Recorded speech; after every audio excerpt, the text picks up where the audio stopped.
नमस्कार दोस्तों, कानून की बात में आपका स्वागत है।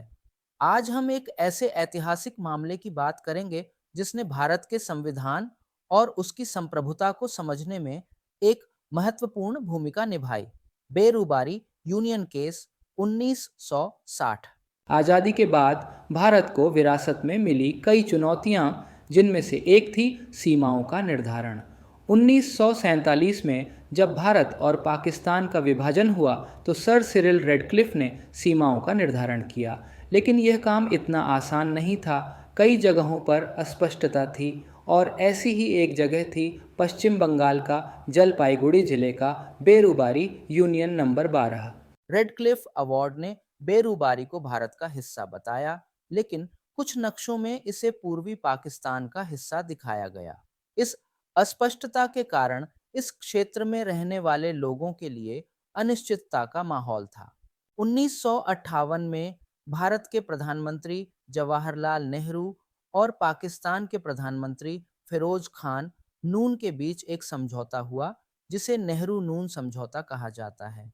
इस समझौते के तहत भारत ने बेरूबारी यूनियन के आधे हिस्से को पूर्वी पाकिस्तान को देने पर सहमति व्यक्त की। इस समझौते का उद्देश्य सीमा विवादों को सुलझाना और दोनों देशों के बीच शांति स्थापित करना था, लेकिन भारत में इस समझौते का भारी विरोध हुआ।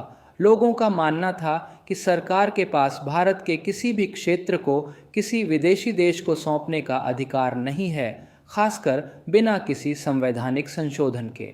यह मामला भारत के राष्ट्रपति डॉक्टर राजेंद्र प्रसाद के पास पहुंचा। उन्होंने संविधान के अनुच्छेद 143 एक के तहत सर्वोच्च न्यायालय से इस मामले पर सलाह मांगी। राष्ट्रपति ने सुप्रीम कोर्ट से मुख्य रूप से 3 सवाल पूछे। क्या संसद के पास बेरूबारी यूनियन को पाकिस्तान को सौंपने की विधायी शक्ति है? अगर है, तो क्या संसद साधारण बहुमत से ऐसा कर सकती है या संविधान संशोधन की आवश्यकता होगी?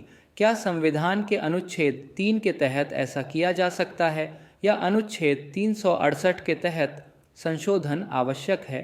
1960 में भारत के तत्कालीन मुख्य न्यायाधीश बी डॉट सिन्हा की अध्यक्षता में 8 न्यायाधीशों की संविधान पीठ ने इस ऐतिहासिक मामले की सुनवाई की। सुप्रीम कोर्ट ने अपने फैसले में कई महत्वपूर्ण बातें कहीं। प्रस्तावना प्रियम्बल की भूमिका। कोर्ट ने स्पष्ट किया कि संविधान की प्रस्तावना उसके निर्माताओं के इरादों को समझने की कुंजी है, लेकिन यह कानून का स्रोत नहीं है और न ही यह सरकार पर कोई प्रतिबंध लगाती है। यह संविधान का एक अभिन्न अंग है, लेकिन इसे सीधे तौर पर लागू नहीं किया जा सकता। अनुच्छेद 3 का दायरा। कोर्ट ने कहा कि अनुच्छेद 3 के तहत संसद को राज्यों की सीमाओं को बदलने, नए राज्य बनाने या मौजूदा राज्यों के नाम बदलने की शक्ति है, लेकिन यह शक्ति भारत के क्षेत्र को किसी विदेशी राज्य को सौंपने तक विस्तारित नहीं होती। क्षेत्र का मतलब भारतीय संघ का क्षेत्र है, न कि किसी विदेशी राज्य का क्षेत्र। संविधान संशोधन की आवश्यकता। सर्वोच्च न्यायालय ने स्पष्ट रूप से कहा कि भारतीय क्षेत्र के किसी भी हिस्से को किसी विदेशी देश को सौंपने के लिए संविधान में संशोधन करना अनिवार्य है। ऐसा इसलिए है क्योंकि ऐसा करने से भारत के संप्रभु क्षेत्र में कमी आती है और यह संविधान में निहित एक मौलिक परिवर्तन है। इस फैसले के बाद भारत सरकार ने 9वां संविधान संशोधन अधिनियम 1960 पारित किया। इस संशोधन के माध्यम से बेरूबारी यूनियन के आधे हिस्से को पाकिस्तान को हस्तांतरित करने का रास्ता साफ हुआ। बेरूबारी केस ने भारतीय संविधान की व्याख्या में एक मील का पत्थर स्थापित किया।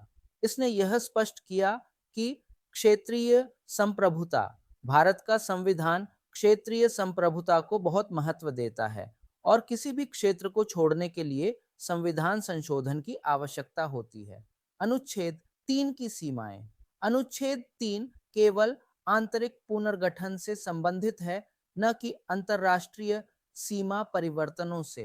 प्रस्तावना की स्थिति। प्रस्तावना संविधान की आत्मा है, लेकिन यह स्वयं कानून नहीं बनाती।